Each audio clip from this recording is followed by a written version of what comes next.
ये कहानी ज़मीन पर पहली औरत की है, मगर हकीकत में ये कहानी हर औरत की इज्जत, मकाम और जिम्मेदारी की बुनियाद है।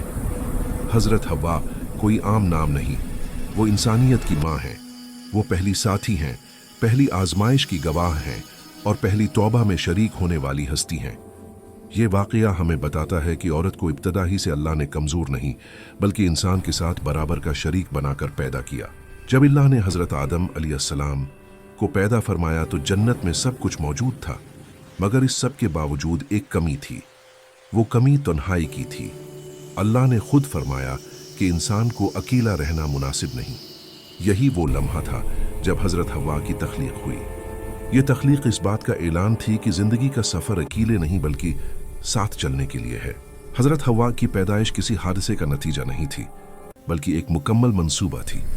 वो हज़रत आदम अलैहिस्सलाम के सुकून के लिए बनाई गईं, उनकी हमसफर बने, उनकी आजमाइश में शरीक बने और उनकी जिम्मेदारी में बराबर की शरीक ठहराई गईं। जन्नत की पाकीज़ा फ़ज़ा में दोनों एक साथ रहे, अल्लाह के अहकामात सुने और नामतों से लुत्फ़ अंदोज़ हुए। अल्लाह ने जन्नत में हर चीज़ हलाल की, सिर्फ एक दरख्त के करीब जाने से मना फरमाया। ये हुक्म सिर्फ हज़रत आदम अलैहिस्सलाम के लिए नहीं था, बल्कि हज़रत हव्वा भी उसी जिम्मेदारी में शामिल थीं। यही बात हमें ये सिखाती है कि हुक्म अलही में औरत और मर्द की जिम्मेदारी अलग अलग नहीं बल्कि मुश्तरक होती है। यहाँ से आजमाइश का आगाज़ हुआ। इब्लीस, जो पहले ही तकब्बुर की वजह से मरदूद हो चुका था, उसने इंसान को गमराह करने का फैसला किया। उसने वसवसा डाला, बातों में लचक पैदा की और ये बावर कराने की कोशिश की कि ये दरख्त कोई आम दरख्त नहीं बल्कि हमेशा की जिंदगी का राज है। ये वसूसा सिर्फ हज़रत हव्वा के लिए नहीं था बल्कि दोनों के लिए था। अक्सर लोग गलती से सारा इल्ज़ाम हज़रत हव्वा पर डाल देते हैं, मगर कुरान वाज़ेह करता है कि लुग़ज़िश दोनों से हुई। ये एक मुश्तरका इम्तिहान था और इसमें दोनों शरीक थे। यही इंसाफ है और यही इस्लाम की असल तालीम है कि गुनाह की जिम्मेदारी फ़र्द पर होती है, जिन्स पर नहीं। जब हुक्म की खिलाफ वरजी हुई तो फ़ौरन एहसास पैदा हुआ। आंखें खुल गईं, दिलों में निदामत आई और शर्मिंदगी ने घेर लिया। ये वो लम्हा था जहां इंसानियत ने पहली बार तौबा का जायका चखा। हज़रत आदम अलैहिस्सलाम और हज़रत हव्वा दोनों ने अल्लाह के सामने झुककर माफ़ी मांगी। न अना थी, न ज़िद, न इल्ज़ाम तराशी। अल्लाह ने तौबा कबूल फरमाई, मगर आजमाइश का अगला मरहला शुरू हुआ। जन्नत से ज़मीन पर उतरने का हुक्म मिला। ये सज़ा नहीं थी बल्कि एक मिशन था। ज़मीन पर ज़िंदगी, मेहनत, सब्र, तकलीफ़, मोहब्बत और कुर्बानी के साथ जीने का आगाज़ था।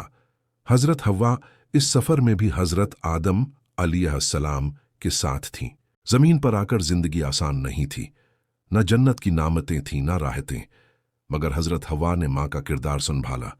वो पहली माँ बने, पहली उस्ताद बने और पहली तरबियत करने वाली हस्ती बने। उनकी गोद से नस्ल इंसानी ने जन्म लिया। सब्र, बर्दाश्त, मोहब्बत और कुर्बानी के ये सब सबक वहीं से शुरू हुए। हज़रत हव्वा की ज़िंदगी हमें ये सिखाती है कि औरत सिर्फ आजमाइश का ज़रिया नहीं बल्कि हदायत का वसीला भी है। वो नस्लों को संवारती है, घरों को आबाद करती है और इंसानियत को आगे बढ़ाती है। अगर वो कमज़ोर होती तो इंसानियत की बुनियाद ही कमज़ोर होती। ये भी हकीकत है कि ज़मीन पर औरत को हमेशा आसानी नहीं मिली। हज़रत हव्वा के बाद आने वाली औरतों ने दुख भी देखे, जुल्म भी सहा और इल्ज़ामात भी बर्दाश्त किए, मगर हज़रत हव्वा का किरदार आज भी गवाह है कि औरत को अल्लाह ने इज्जत के साथ पैदा किया, कमज़ोरी के साथ नहीं। ये कहानी हमें ये भी सिखाती है कि गलती हो जाना इंसान होने की अलामत है, मगर गलती पर उड़ जाना शैतानी रोश है। हज़रत हव्वा ने कभी अपने अमल का दिफा नहीं किया बल्कि फ़ौरन अल्लाह की तरफ रुजू किया। यही वो रोश है जो इंसान को बुलंद करती है। आज की औरत जब अपनी कदर पहचानना चाहे तो उसे हज़रत हव्वा की तरफ देखना चाहिए। वो पहली औरत थीं मगर आखिरी नहीं। उनका मकाम सिर्फ माजी का हिस्सा नहीं बल्कि हाल और मुस्तकबल के लिए भी पैगाम है। औरत का असल हुस्न इताअत, हया, सब्र और शुऊर में है। ये वाक़या मर्दों के लिए भी पैगाम रखता है। औरत को इल्ज़ाम देना आसान है मगर जिम्मेदारी बांटना मुश्किल। हज़रत आदम अलैहिस्सलाम ने कभी हज़रत हव्वा को मौर्द इल्ज़ाम नहीं ठहराया बल्कि खुद को भी जिम्मेदार माना। यही रवैया घरों को जंत बनाता है। آخر میں یہی بات دل میں بیٹھتی ہے کہ حضرت حوا صرف پہلی عورت نہیں بلکہ پہلی مثال ہے۔ مثال صبر کی، مثال شراکت کی، مثال توبہ کی، اور مثال اس حقیقت کی کہ اللہ کے نزدیک عزت تقوی میں ہے، جنس میں نہیں۔ یہ کہانی ہمیں یاد دلاتی ہے کہ اگر حضرت حوا نہ ہوتے تو انسانیت کا سفر ادھورا ہوتا۔ وہ انسان کی کمزوری نہیں بلکہ اس کی تکمیل ہے، اور جو قوم عورت کے مقام کو سمجھے وہی قوم اصل معنوں میں کامیاب ہوتی ہے۔